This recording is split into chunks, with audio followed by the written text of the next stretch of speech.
Yeah, today we will be working on the concept of exchange sacrifice. Some may see an exchange sacrifice as impulsive, some may see it as creative. I see it as something I do subconsciously, without even thinking, due to impatience. But sometimes it works. So let's take a look at some situations or scenarios where it does indeed work. And what I've done, and I think what we've been doing over the past couple of weeks as well, just making sure we're online, right?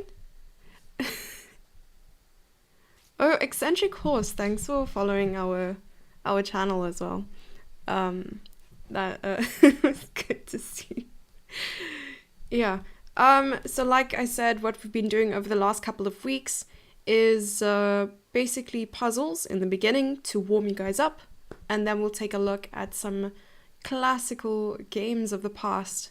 So I've pulled up a game where Petrosian played against Reshevsky. That game was in 1953, and then there was another one where he played white pieces in 1966. So we'll take a look at that game as well. I've decided to start with a game. Who was playing in this game over here? Emmanuel Lasker versus Donald McKay. I've decided to start with that one because it's an exchange sacrifice I'm quite familiar with. Quite familiar with this. Good to see you. Hey, Screws. Hi, Tyrone. So nice to see you. So, for those of you who have just joined us, today we will be focusing on the exchange sacrifice. So good to see you. Hey, hey, hey, hey. Wow, everyone is here. Has Rebecca stopped streaming? Is that what happened?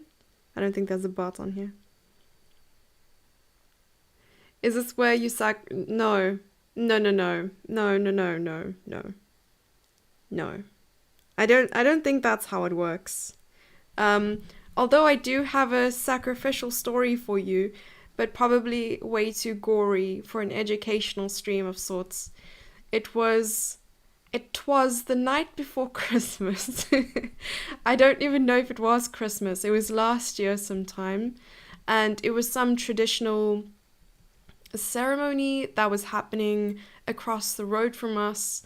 There was a family there celebrating something, and they had obviously the whole cultural traditional slaughter thing going on.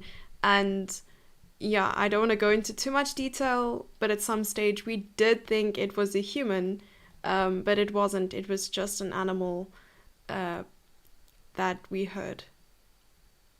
And that's all she wrote. Yeah. The exchange French. I mean, the exchange French is something I would love to get into today, but unfortunately it's not the topic at hand. The first thing we will be looking at, though, are some tactics, handpicked tactics. And the first tactic you can take a look at while I catch up in chat, it's why to move. And as we know, today's topic is the exchange sacrifice. So a lot of the time, it's literally just giving you a hint of what you're looking for in said position. Eek. Yeah, it wasn't great. It wasn't great. We are model students, though we came here despite that. Oh, despite the marbles, but marbles are, to be honest with you, the best sport out there. Hey, Papette. Hey, Papette. Wait, who's Rebecca? Did you just call me Rebecca? My name is literally right at the bottom. It's Jessie, but okay. Hey, nooit.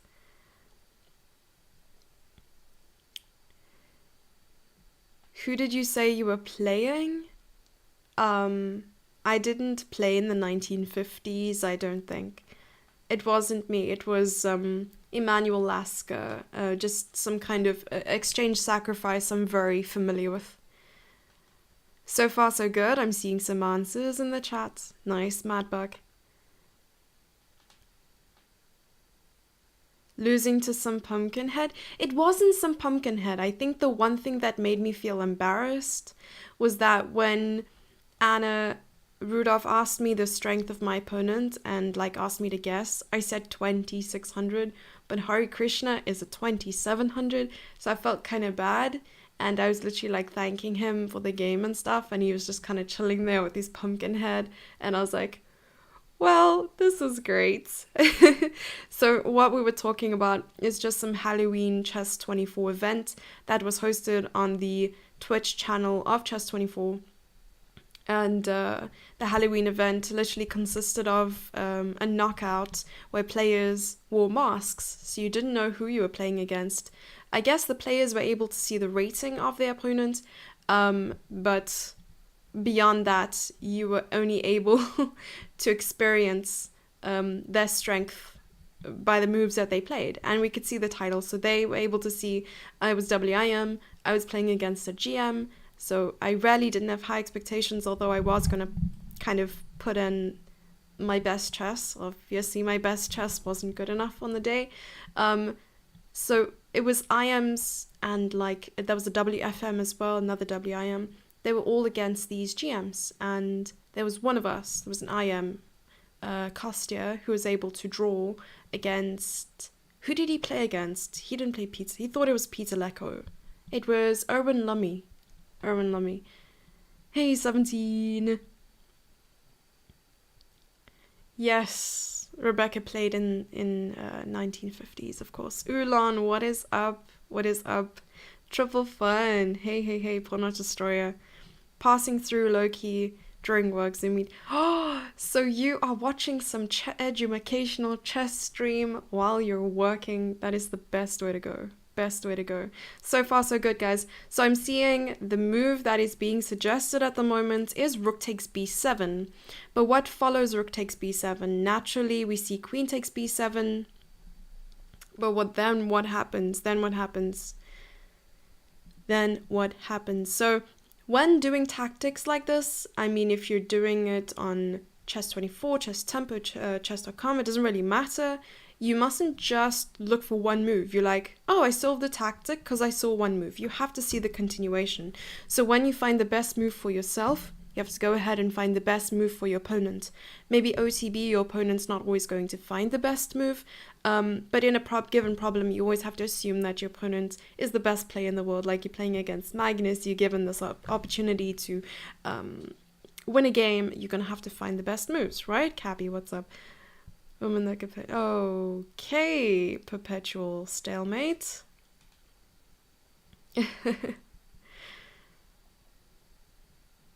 27 years? That's older than me. Older than some people in the world. Rook takes bishop definitely seems a good guess for... Exactly. Like I said, these tactics are pretty... would appear pretty obvious. I mean, if you were not given the topic at least... hang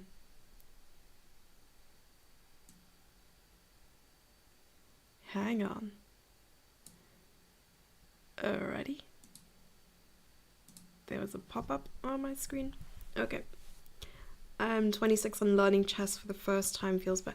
Don't feel bad. So I even made a meme, and this is a little bit of a spoiler for memes in the future that we'll be posting.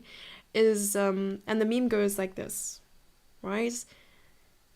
When a top player says you can become a master regardless of your age. So at any age you can become a master. It's very true. There's actually a fellow South African who also streams, and he's going from like 1600 to IM. This is his goal, and I'm pretty sure he's either like late 20s, 30s, and that's his goal. I mean, you do you, man. Like that's pretty much, like if you put in the effort, it's very possible that you can reach any rating or any strength you want if you put your mind to it. So it's very possible. And the picture that is involved in the meme, of course, is not just the caption. Okay, I'm gonna stop there. I'm not going to spoil future memes. It's okay. Learned very young, but hadn't really played since until the last few months. Well, that's good, JR Kill. I'm happy you've been working on your chess. How do you feel about... Oh, screws. So when there was a raid that took place, it opened up on my screen. I saw who she raided, and I was like, does not feel bad. I mean, it's okay. You're coming from a fun stream. You don't want to hop in onto an educational stream. So, you know what? I don't feel bad. Well,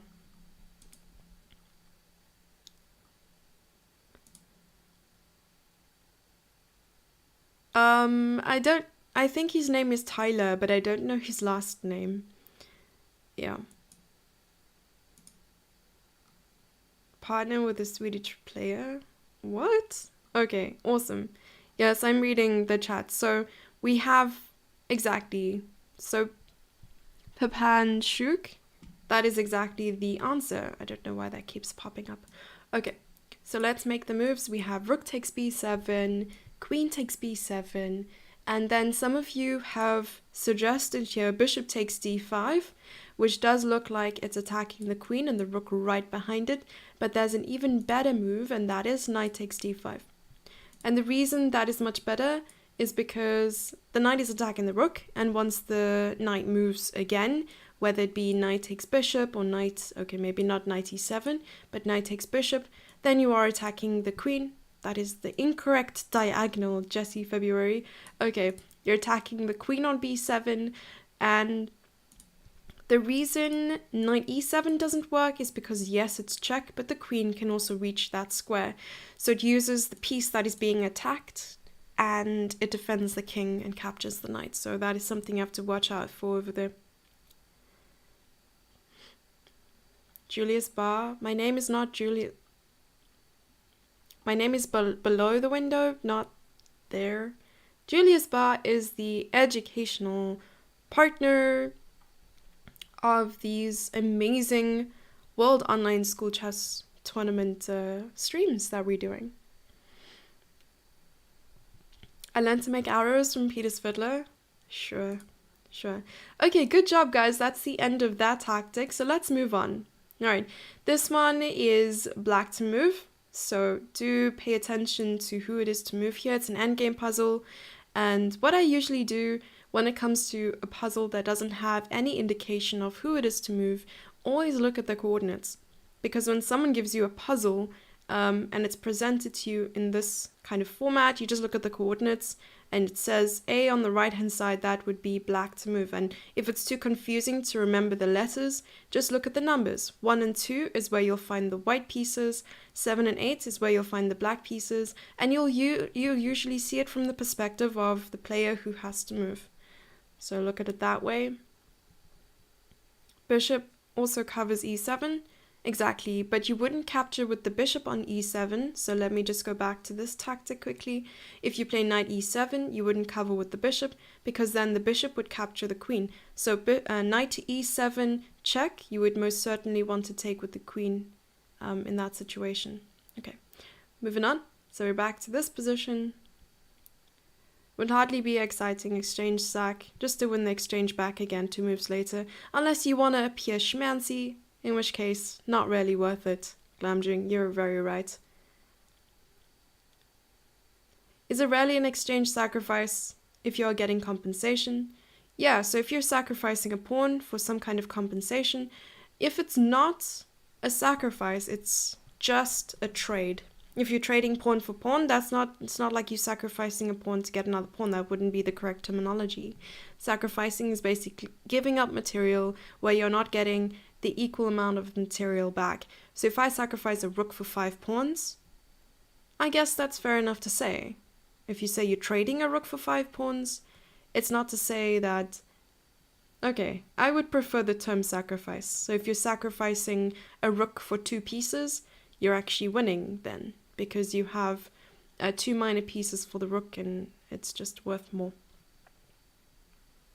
I don't know. Terminology, schmerminology.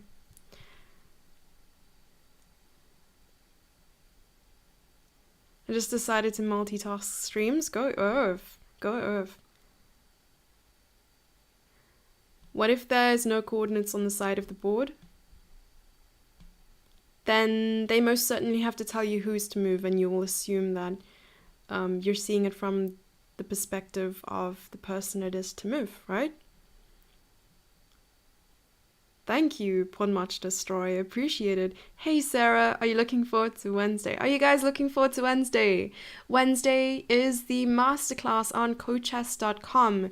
So if you guys want an absolute steal of a masterclass, Introduction to Endgames, go to cochess.com. I think you'll be able to see how to spell cochess right below. Cochess.com, and you're paying $6 for 1 hour with me, where I'll be speaking about Introduction to Endgame. So whether you are a brand new beginner or someone who's just wanting to improve or someone who wants to hang out and chill, then come along. It's going to be a lot of fun on Wednesday. It's quite late for the EU, I wouldn't say participants, but members wanting to join, because it will be midnight GMT +2, which is CET 11 p.m. Just trying to cater for all audiences, really. Capablanca, Jay. Well, trading pawns could be seen as a temporary pawn sacrifice, very temporary, but still. Well, then, if it's an opening pawn sacrifice, you would be calling it a gambit, no? So many words. So many words. Masterclass. Some promo. Nice plug. How long is the class? It's 1 hour. Or we might go over 1 hour, depending. I mean, if you're there for an hour and you need to leave and I'm still carrying on, like, you're more than welcome to leave. You're not forced to stay. But I usually go over an hour if necessary. But it's endgame, so I could, like, go on forever. Not that I know many endgames, but I tend to enjoy speaking about things I know. I would hate to speak about things I don't know.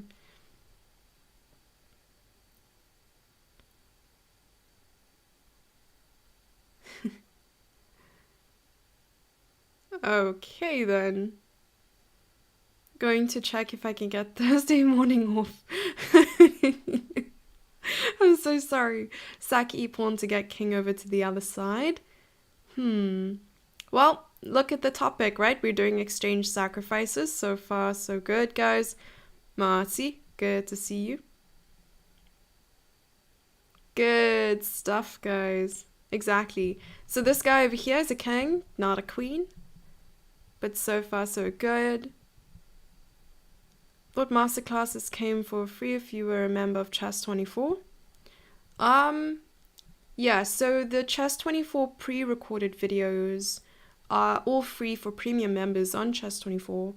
But masterclasses are more of a live situation, so when we're talking about it and we're seeing some questions relating to the specific topic we're dealing with, then you're free to ask questions. So it's much better if you have questions on a video. I mean, if it's pre-recorded, you can't ask questions unless it's in the comment section, because that would just be very strange if you're like, wait, what? And then the video just kind of stops and is like, you're very confused. And then I don't know how I would react. That's like a whole Harry Potter situation. Oh. Stop using Stockfish? Oh, in chat? I mean, it's not too tough to figure it out if you know the topic. Not bad.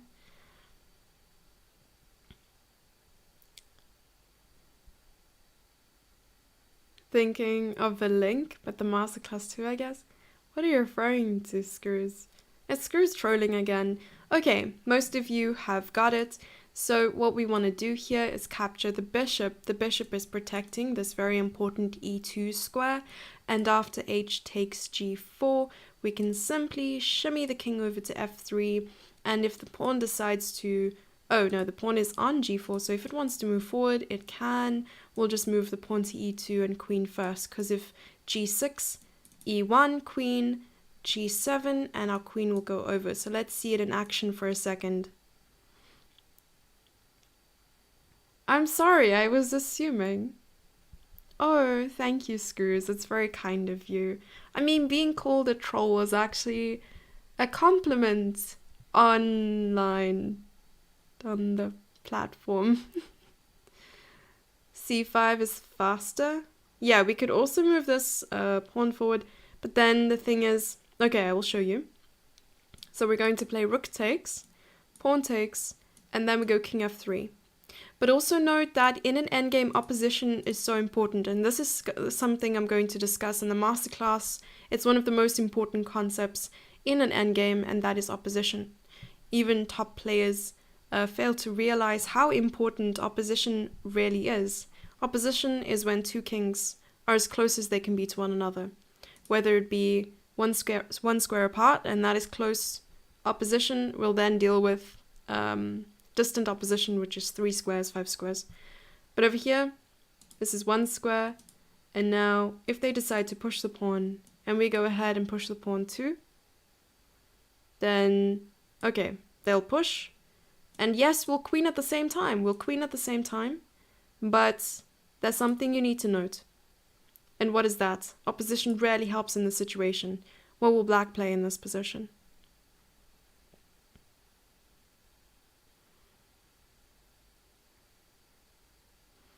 My coach never explained the king shimmy to me.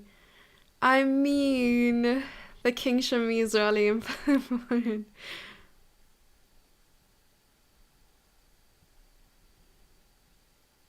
I should teach Alireza? Shame. I mean, I wasn't going to mention names this time, screws. I mention every week and I feel really bad. Distant opposition, go Earth. The other player aborted? Well, then opposition must have been so... How can you abort a game that's like in the end game? Maybe resigned or left?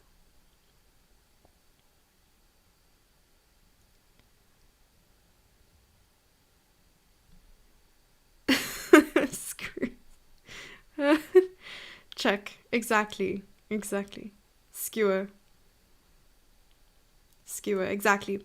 So over here we have queen check. Queen d1 check. And why is this check so important? Because the king has to move backwards in terms of this being forward and that being backwards. So this c file, it's forced to the c file. I don't know why I'm making English so difficult. Okay, so the king cannot go to e2, e3 or e4 because it's being shouldered by the king on f3. He's basically like, you can't move forward. See my friend, the queen over there? You're gonna have to go backwards now. And then the king is forced to go to c3 or c4, and we just skewer the king. And that is a whole new check. King goes back, and yum yum yum. Delicious. Thank you. So I didn't tell you this, but the lesson's actually going to be given in Afrikaans on Wednesday. Afrikaans, Dutch, and French. No English on Wednesday. I'm joking. It'll be given in English. For those of you who don't know that I joke a lot, it'll be given in English, I promise. Yeah. Did you just throw some shade at Eccentric Horse? Goodness me. Yeah, we've heard Eccentric Horse rapping before, but we don't want to ever again, thanks. Pawnmatch Destroyer is also participating. That's amazing. Okay, next tactic. White to move. I know those of you who love tactics get impatient when it's not moving on to the next one, and I'm just gabbing about. Well, here we are. We have white to move in this position. Let's go. Right, just for the law. You'll maybe be able to follow. Well, the thing is, we want you to be able to follow regardless of the language. So maybe I'll start speaking gibberish. Thanks, Glamdring.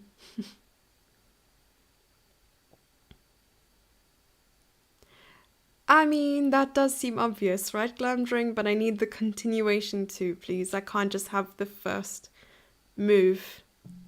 Just the first move.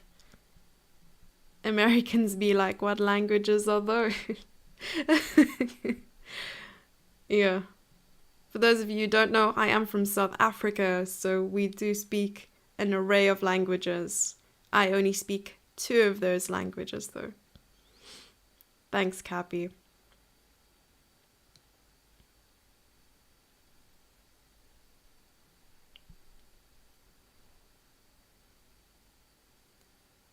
Nice, Tyrone. Oh, Sarah's leaving us. Thank you so much, Sarah. I'll see you soon. See you soon, Sarah.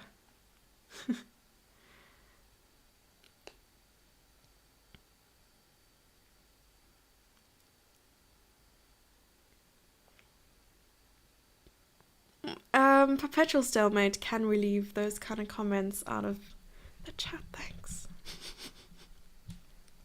Wrong channel. Auf Wiedersehen. Auf Wiedersehen, Sarah.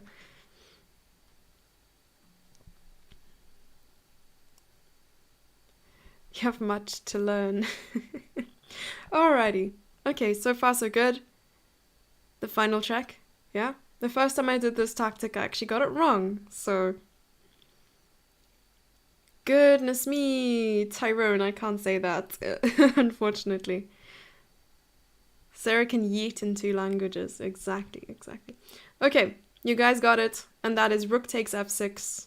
We then have rook takes f6. And yes, you may try to be a little bit hasty by playing the move knight d5 first, but it's much better to play queen takes f6. And here, after king takes f6, we have this beautiful fork winning the queen, and then in turn being a knight up.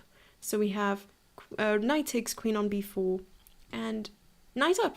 Beautiful stuff. And that's all it is. And then we reach the final tactic of today before we move on to the glorious games of Emanuel Lasker and Rishevsky and Petrosian, because I pulled up the YouTube chat earlier and I saw Calvin already in the chat, and he was mentioning how Petrosian is well known for his exchange sacrifices, and it's those games I was actually preparing for this lesson, so I was very impressed and happy to see that we were on the same page. One tactic left, yes. Is there a Tull game? There are no Tull games, although Tull, I think, has more of a piece sacrifice, queen sacrifice vibe going rather than just a positional exchange sacrifice. But like I said, the first game is not Petrosian's game, but rather an Emanuel Lasker versus McKay game, because it is a Sicilian and there was a sacrifice on c3 with rook takes c3, because usually the black rook goes from c8 and then exchanges on c3, and there's some glorious magic that goes on for black, and it's some dream for any Sicilian player, really. And it's something that I'm familiar with, and I have had to deal with that over the board, and we'll take a look at that in a moment. So let's see if you can find this one. This one is quite fun, I believe. Today is Tull's birthday, so why don't you show his games? I only recently learned that it was Tull's birthday, and I hadn't prepared any games of Tull's. So maybe we can do a little bit of a Tull not memorial. There's a Tull memorial tournament, I'm sure. Can we see the Lasker Selkirk game? I don't know if Rebecca is shaking in her boots with the fact that you just called her really old. Yeah.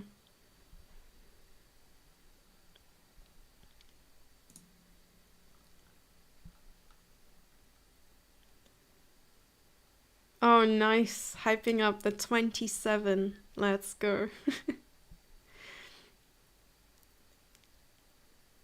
I got this. Alright, so let's see what Screws has. He has rook takes b4, c takes b4, and knight. The knight cannot go to c2 though. The knight can't go to c2 from c4. That's not how knights move. I'm sorry. The opponent won't know that it's illegal. Didn't read the end of that sentence, but I think you're on the right track. Yeah, I'm organizing a Tull memorial. Maybe tomorrow we can have a Tull arena. Something we can have. It's not nice a3, unfortunately. Good. Pippinchuk has the right answer go in there in the YouTube chat. I mean, this is a constant rivalry. We have YouTube chat versus Twitch chat. And to be honest, guys, I think during the games that we analyze, we're going to have a competition at who's the smartest, the YouTube chat or the Twitch chat. Something I've been thinking about and I like it. And I feel like YouTube chat has a little bit of a one-up. They're more serious than you guys on Twitch, unfortunately. YouTube chat is too serious. So what? So what? We'll have a competition. We have smart banter. Yeah, you guys have smart banter, but is it to make up for the lack of chess? Prowess? I don't know. We'll see. We'll see. I don't know if it's all a ruse. Which is my favorite chat? I'm not choosing favorites. I'm definitely not going to choose a favorite after seeing who is going to beat the other. So if you don't have Twitch chat open, I would recommend getting some clues from Twitch chat. Although I don't think you'll be able to beat Twitch chat to the answer if you're seeing it in the chat itself. So we'll see who has the answer first. But if you want to pull both of them up to get some idea of who's smarter, I would do that if I were you. And it's not Chess24 Twitch, but rather CoChess. So twitch.tv/CoChess. I'll even type it in the YouTube chat so you guys can see it. There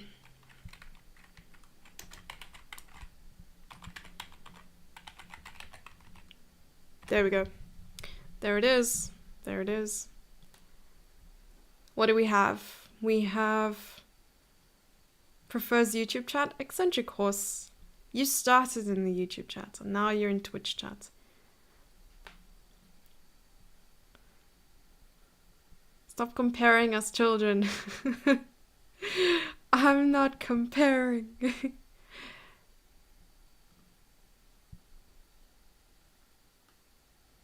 Okay, awesome stuff. You guys got it. You guys got it. You're so smart. Okay, so if rook takes b4, of course the knight was protecting on a2. C takes, rook a6. And then we have a3. What's the answer now, guys? Did I see it? Exactly. Good job. YouTube chat. What's wrong with YouTube chat, Vila? Queen takes, pawn takes, and rook takes, a3 checkmate. Beautiful stuff. Beautiful stuff. I didn't think of that. You have to choose one chat to type in, though, Eccentric Horse. It's not fair. It's not fair to those.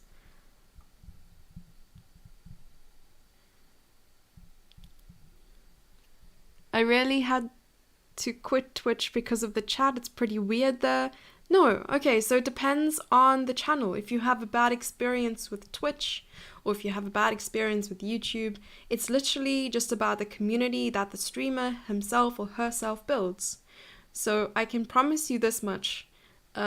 In our chats, you will find a wholesome community. Funny, trolly, but wholesome community. So don't worry, it's harmless. Twitch guys are harmless. The Twitch human beings are harmless. Human bunnies.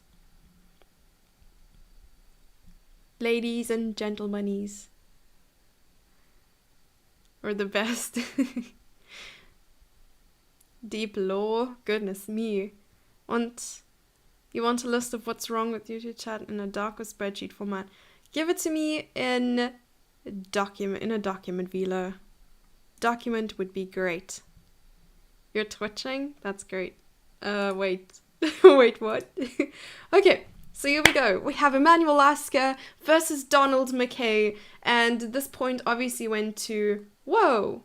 Emmanuel Lasker lost this game, so we're going to turn the board around. Oh yes, of course, this was the Sicilian game where the exchange sacrifice happened on c3, already giving away too much. Spoilers for the win. I know, spoilers for the win, I'm so sorry. Pip and Chuk is now on Twitch. Departed the chats are not equal. Okay, well, I'm happy that you guys are equally spread out, which is good. But when you answer, you have to choose one chat you're supporting. So if you support the YouTube chat, you can type in the YouTube chat. If you support CoChess, Twitch, and go for that. Yeah, we watched... If you guys watched the whole season of Queen's Gambit, raise your hand. Of course I did. It took me like a whole week to watch it, though, and it was amazing at the end. Alright, let's begin. Raise his hand. Awesome. It was a great series. I even want to rewatch it to get some references going. But I don't know at which point we're allowed to use spoilers and not call it spoilers anymore, rather references. Because maybe we give it like 2 months, and if someone hasn't watched it, we point fingers and laugh. I think that sounds good. Queen's Gambit is amazing. Okay, Sicilian. For those of you who play Sicilian, you're going to feel like this is your home turf. And also, I feel like you will also be in your element when you realize Black gets exactly what he wants out of the opening. Knight f3, knight c6, knight c3. So we have a closed Sicilian? Nope, we don't. It transposes to open Sicilian here. Taking, taking, and we have a dragon on our hands. Roar. Okay, bishop e3, d6, bishop e2, some classical variation here, knight f6, h3, castles and castles. Very experienced at losing against the Sicilian. I mean, I've both played it and played against it. And I must say, it's very unpredictable. It's good for both sides. Well, you can't say that yet. You can't say that yet. Bishop d7, f4, a6. All normal moves in the opening. Roar is a lion. I guess dragons can roar too. Who knows? Spoiler alert. Oh my goodness. Oh no, spoilers in the chats. Are you kidding me? It hasn't been 2 months yet. It's been like a couple weeks since it was released. This is nothing like what I play. Dutch Day, what do you play? Which Sicilian do you play then? Or do you play something different for white? Is it something like the Mora Gambit? Or maybe you play e6 Sicilian? I guess there are just so many ways to play the Sicilian. There are many ways to skin a cat. I whispered that one. Rook c8.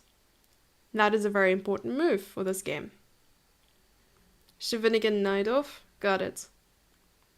Wow, so many emotes. Ulan, let's go. Thanks for your support today, Ulan. I was really watching the stream earlier. Show b4 Sicilian Wing Gambit is my favorite. Wing Gambit is tough. Wing Gambit is tough. I know Wing Gambit for white against the French as well. It's not great to face with black pieces. Raises hands and legs. Wow, I can see the leg there. Rebecca's legs. Okay.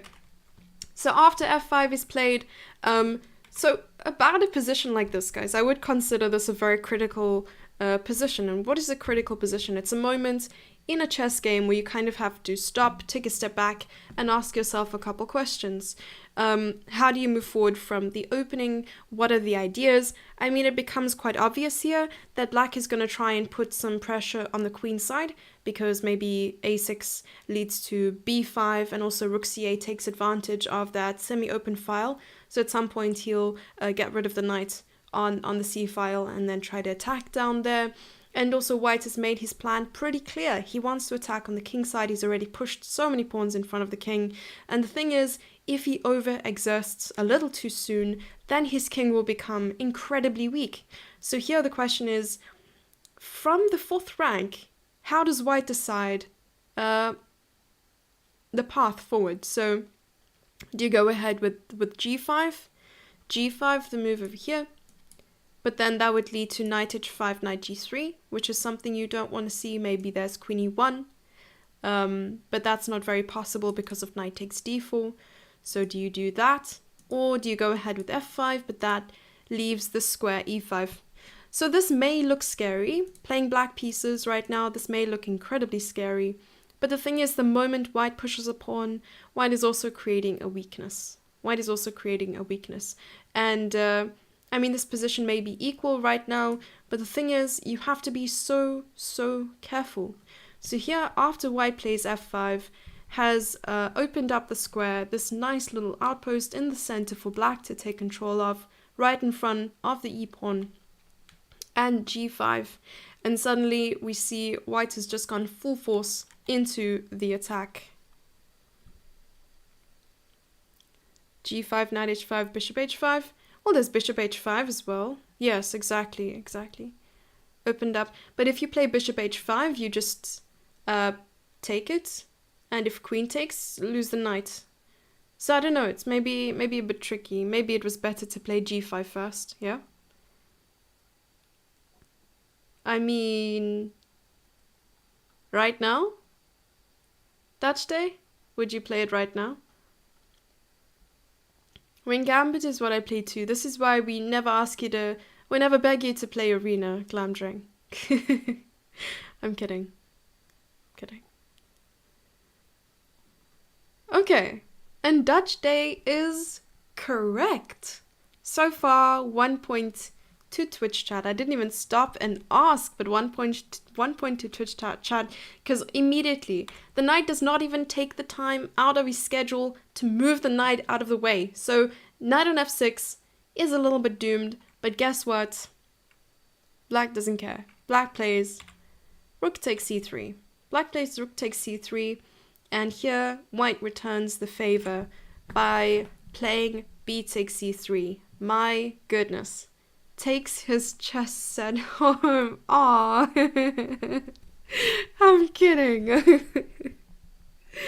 GG. This is one of those positions it's okay to open up the king side.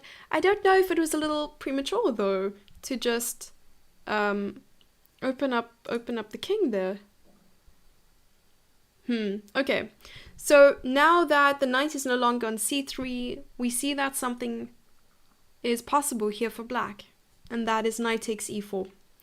Knight takes e4 becomes possible, and now knight g3 is the threat, and also knight takes c3 is a huge threat.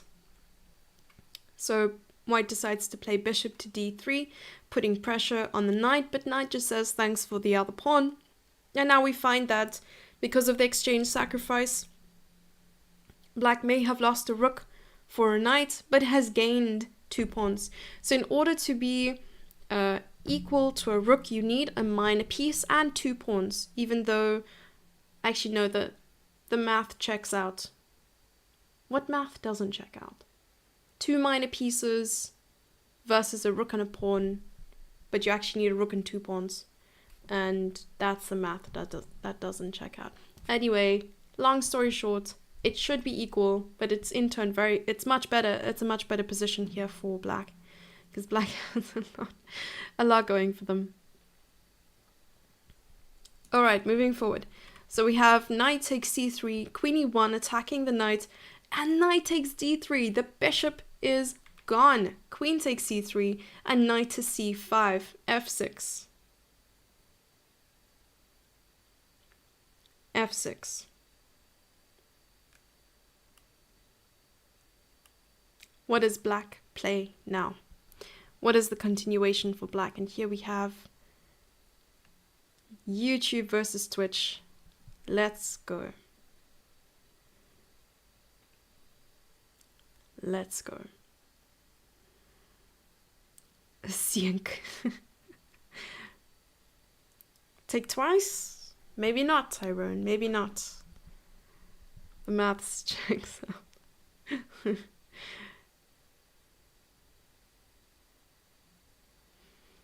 Both of you are saying the same thing, although not quite, not quite. So bishop f6, I think, would not be what we're looking for here. Bishop h3 is interesting.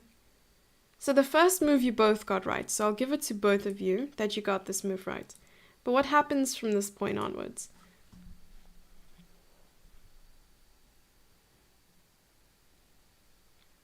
Goodness, Dutch Day gets one for the team again. So it was Dutch Day before Calvin got that in there. And that was knight to e4, attacking the pawn on f6 and the queen on c3. Very, very important. You said that? When did you say that?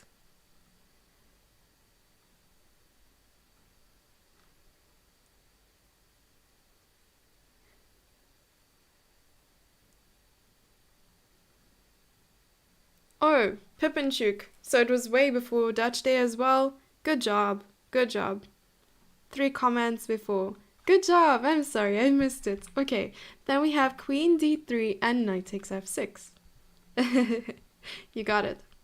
Bishop to g5. Then we have Queen to a5, which I quite like. And what is the idea behind queen a5, guys? What is the idea behind queen a5? What would happen? So my question is, what would happen if bishop takes, rook takes?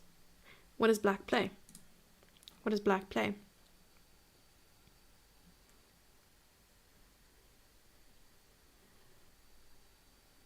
Unfortunately, in my head, I'm sorry, Heppel.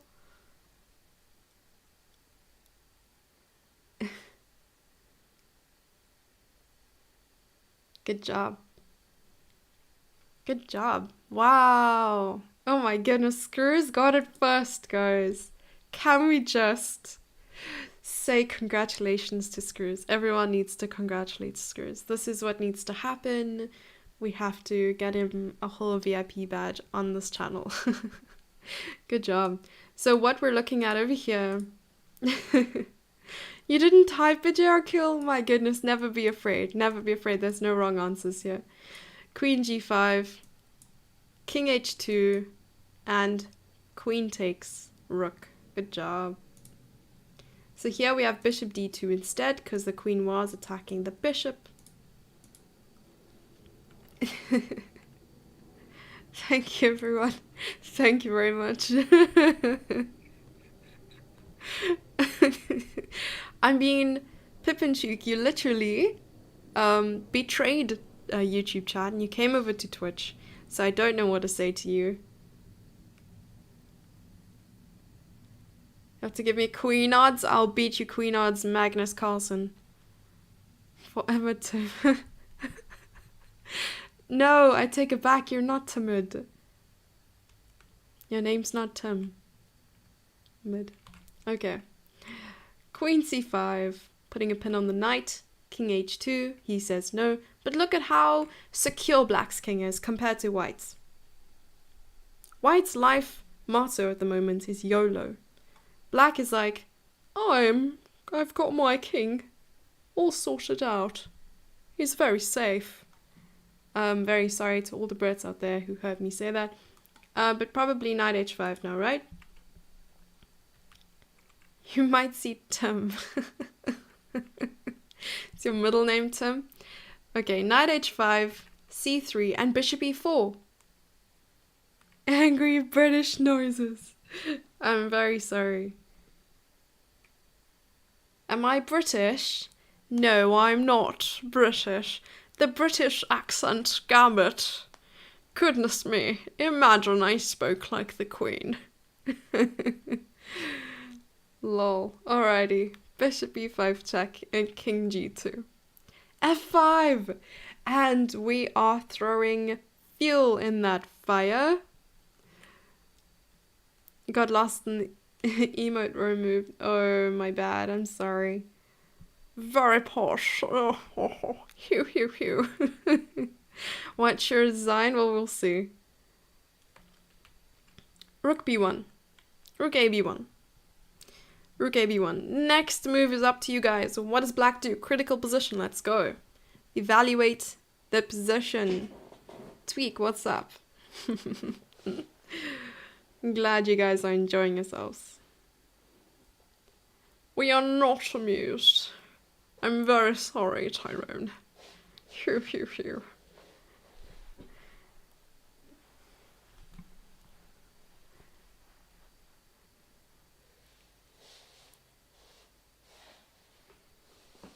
f4. Interesting. I like it.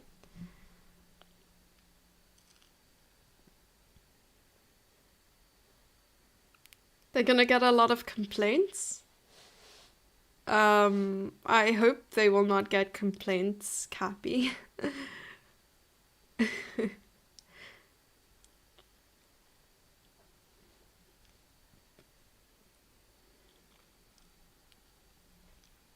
Nice. Good job, Marty. So now we have a point to the YouTube chat. So that's 2-1 at the moment. Or is it 3-1? I stopped counting. Bishop takes d4 is the move that was played. Returned by queen takes and bishop to c6. Bishop to c6. So what they were trying to do is get rid of the knight that was sitting on d4 just to give that beautiful little check over there. We have another check on the board, queen takes, and now the d pawn is no longer isolated. Beautiful endgame up ahead for the black pieces here, being able to march those pawns. His pawn march destroyer is still here. He's going to march the pawns to destroy the opposition. And we just see some brilliant endgame technique to follow. And there we have it. An amazing game by Donald McKay versus Emmanuel Lasker. In this game, Donald took the point, but Emmanuel put up a good fight. It was a classical sacrifice on the c3 square, and we shall move on. In this game, we will see Samuel Reshevsky versus Tigran, I'm gonna get this right, Tigran Vartanovich Petrosian. This was a draw. It ended in a draw. We also have Tigran Petrosian versus Boris Spassky, and Tigran actually took the point. So I think we're going to look at decisive games rather than a draw, so we'll take a look at this one instead. This game was played, I think, in 1966. Let me check. Yes, I got it right. 1966. That's when the game was played. Counting the postal votes? Whoa, screws. Goodness me. So rude.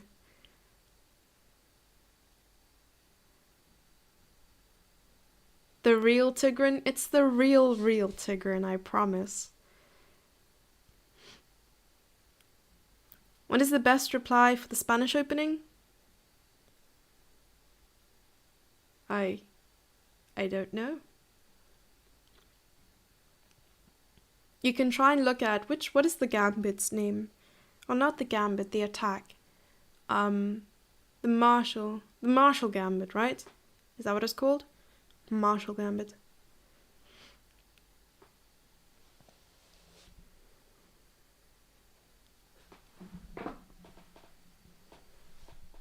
Petrosian.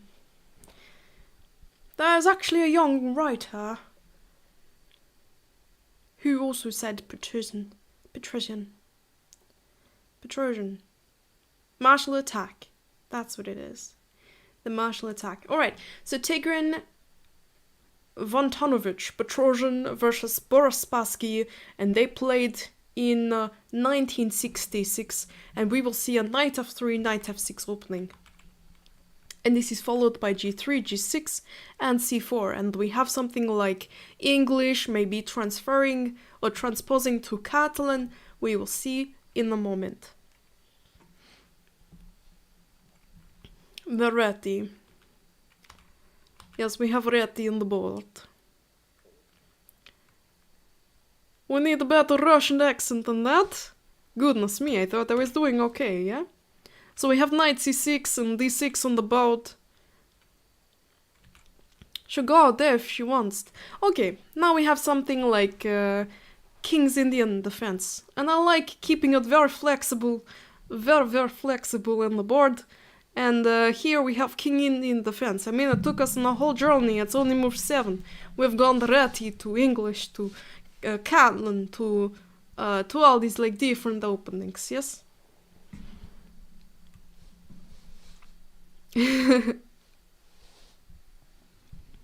Needs more than one move to be classified as a Reti? Probably.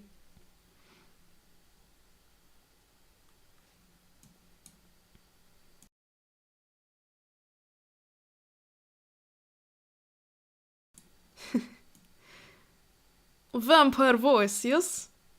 Okay, I don't know why you call it vampire voice. I think that every Russian will be offended. But every Russian schoolboy knows. Okay, we go d4, and then we have a6. a6, I mean, is obviously going to stop something, like maybe the wind blowing on the queen side. We don't really know. Maybe rook b8, b5, we'll see what happens, yes? Who's my favorite Russian school? Ho ho. a6 and d5. Okay, probably d5 to try and kick away the knight, or the knight will go back, maybe... Okay, a5 is also very strong. Was you speaking Russian? He can speak Russian? I didn't know that. I know he speaks German fluently. More complaints? Cappy, no. Who is white? Who is white? Is Tigran Petrosian is playing white pieces and Boris Spassky is playing black.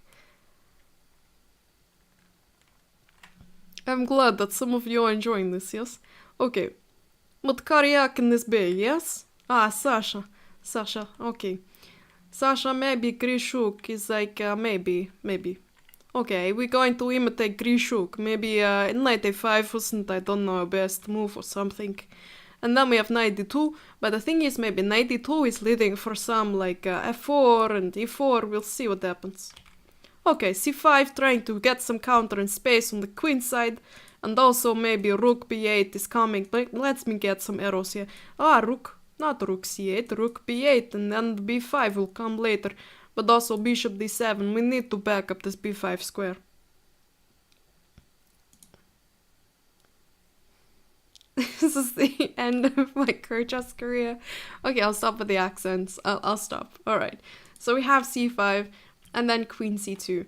Now, I don't know why queen c2, although I'm very interested to know why queen c2. Probably after bishop f5, there'll be some e4. So we have e5 on the board and b3. Very, very blocked position at the moment. So probably knights would be a little bit more favored in this position. We have e4 and f5. I don't know what would happen after h3. It's okay. No, I'm glad you had fun. Okay, so e4, f5, and capturing. Now, what happens if bishop? Ah, maybe there's bishop e4 or just knight e4. But the queen just looks so tasty. Okay, knight d1, repositioning the knight. It's such a beautiful repositioning move too. The reason I'm speeding through this middle game at the moment is because we don't have too much time left together. Knight d1, and then we have b5 on the board. b5. Alright, let's see what happens in this position. We have another, I believe, critical position. And what do you think white should do here? A positional idea. What do you think white should do? Always play f5? Goodness.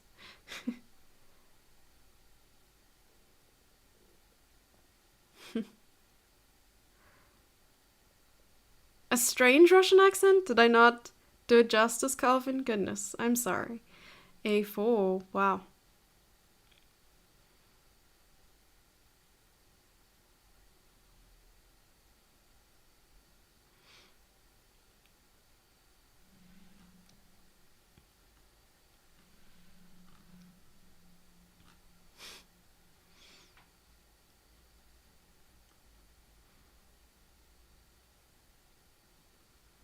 I think I like your Siri impersonations the best. Oh, my GPS.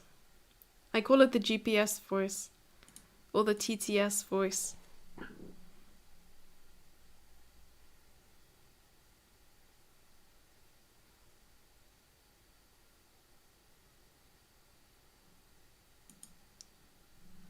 Yeah, but Siri could work too.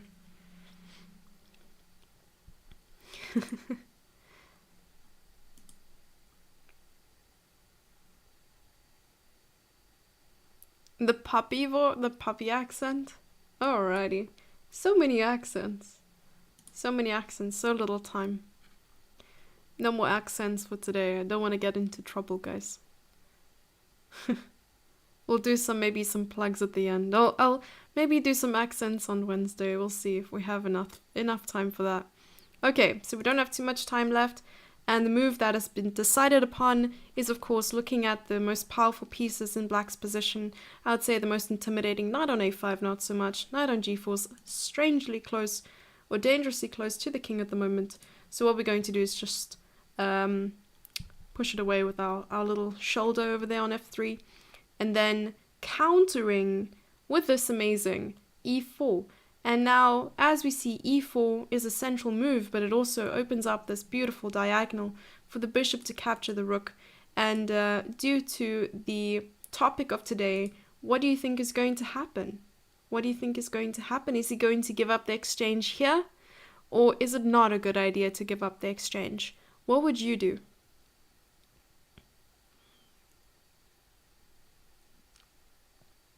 Never play f3. Andiamo so. Would you?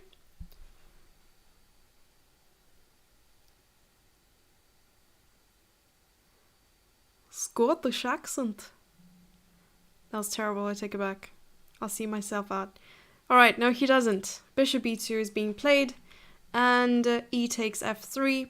You give up the rook? I don't know. It's almost bedtime. Aw, Tyrone. Okay, bishop takes, bishop, queen takes. And knight e5. Bishop to e2 and f4. And they're coming towards the king. Cries in dangerous. Alrighty, f4. G takes f4. My goodness, this is crazy. Now, he has decided to give up the exchange with knight e3. Bishop takes, rook takes, and knight back, trying to both attack on f4 and protect the king a little bit. And we have bishop to g4, threatening the e6 square. And now the thing is with minor pieces, especially with the bishops, is that once you lose your bishops, you also lose control of a lot of the diagonal squares. And here, I think white has perfectly discovered here that the light squares are weaker because there's no light squared bishop anymore. Although he has a rook down, so probably you don't want to exchange pieces when you're material down. Bishop e6 is a strong threat, right? Also probably going to get the exchange back at minimum. Knight takes f4, rook takes f4, rook takes rook and bishop e6. Rook goes back. And now we have a beautiful attack with the knight. Knight coming in, knight takes d6, check, probably the only check gloriously available. And then we have check again. He took the rook on f7 and rook takes. And what happens in this position? I don't even know what happens in this position. What would you play, guys? What would you play? And another point to YouTube chat already, KK. Good job. Good job. Nice glamdring. Nice, guys. Nice. And there we have queen h8. And he resigns. Because after king takes, we have knight takes f7. And it's just over, right? Being a whole knight up in this position is more than enough to take home the point. As well as the fact, as there is... what English? My goodness. As well as the... There's a pass pawn on the d file. Let's just say that, alright? I think I'm just going to stick to every other language but English from now on. It seems good. This is nostalgic. You've gone over this game before? Now I know this game. Ah, okay. Yeah, because whenever you see this idea, you'll be like, Petrosian. And then you'll play it and you'll tell your opponent that you know Petrosian personally. Yo, an incredible ending. Alright guys, and I think that's also an incredible ending to this amazing stream. Thanks for making me laugh, and also hopefully you've learnt a lot today. I'll see some of you on Wednesday. If you don't know what's happening on Wednesday, there is a masterclass, and it's $6 for 60 minutes of an amazing introduction to Endgame. So if you're a beginner or an improver and you want to participate, go to coachess.com. All the information is there. My name is Jessie February, and I will see you next time. Also, big good luck to the World Online School Chess Tournament participants. I have no idea when the competition is happening. I know it's very soon. It's already the end of the year. Christmas is creeping up so quickly. I'm so excited. But I'll see you guys soon. Cheers.